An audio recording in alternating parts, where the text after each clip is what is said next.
I'm Matt Estridge, and it's Tier 1 Tactics Tuesday.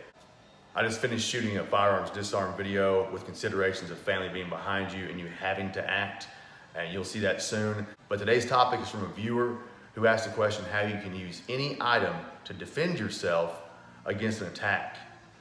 We have a makeshift partner. I like adaptability. We got a bowling knot tied here, a great knot if you haven't learned how to tie one. I'm gonna answer the viewer's question by my training with Amante Marinas, the world-renowned Filipino martial artist who created Panandata, which took a perspective of fundamentals, timing, and distance.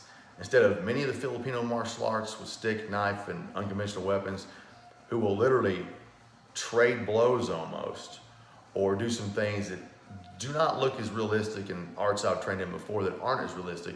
He took that distance, timing, closest target, keep yourself protected point of view, which sounds common sense, but believe it or not, it's not been common sense. Our first item, a book. This is a self-defense situation. It means that you're standing here, you're not at the ready, and something's gonna happen to you, and you actually may be sitting down somewhere, waiting on a bus or waiting to get on the subway, or maybe at Starbucks or Panera, someone starts to attack you. Sidestep and blocking the person's arm and possibly some of the knife. As soon as that happens, you can either follow up with whatever actions you'd have. You can even use the book to be able to defend yourself and take off running. Next item, a common remote, same thing. Step to the side, displace. You can use it to strike with whatever actions you have if you want. And as soon as you do strike, their head nods, blinks, you may hit their eye, give you a second, you can take off.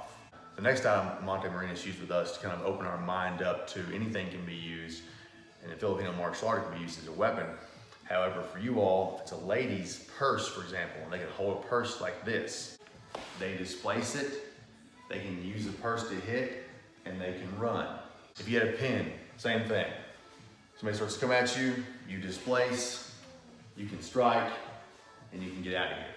Another consideration is they have the weapon out and you're aware of it and they're going to attack you, and you do not have the time and the space to immediately run away without them getting to you. That same book can be used. They try to strike at you, you want the closest target, you want the hand.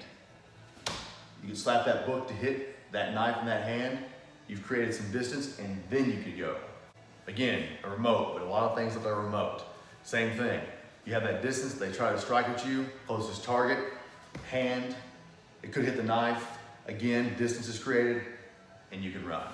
Now this object, this could be many things. It could be a plate, female purse in this case, for example, and that purse, depending on the material, could actually stop that thrust of that knife from going in or going in too deeply. But we don't want to get to that point. They can take that purse and have distance. If that person tries to strike them, they use that big bulky purse to hit hand, knife, or both, and then they can take off. There are many other offensive actions that you could utilize with the objects that you saw today, but that takes knowledge and an education in that. I just wanted you to see that any object, or if you use your mind to think about objects that were like this, can be used to defend yourself if someone is striking you with a knife, stick, whatever it may be, even their hand. If you have any questions, leave it in the comments section. If you like this type of content, subscribe to us and give us a like. If you want to know more about realistic defensive tactics, go to tier1tactics.com. Have a great day, and God bless. Built from experience, battle proven.